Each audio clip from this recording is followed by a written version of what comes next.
Hello hi, हा video कालचा आहे. ॲक्च्युली कालच पोस्ट करायला पाहिजे होता, पण नाही जमलं. तर हे जास्वंदीचं फूल जे माझ्या घरासमोरच्या कुंडीमध्ये काल आलं होतं. खूप महिन्यांनी त्याला कळ्या आल्या आणि काल हे एवढं छोटंसं उमललं होतं.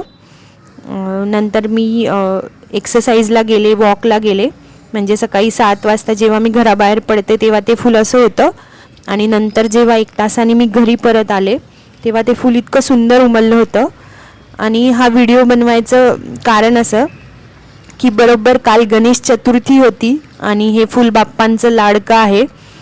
म्हणजे निसर्गाची किमया बघा की त्या फुलाला बाप्पांच्या चरणांमध्ये जायचं होतं, म्हणून बरोबर ते काल इतकं सुंदर उमललं.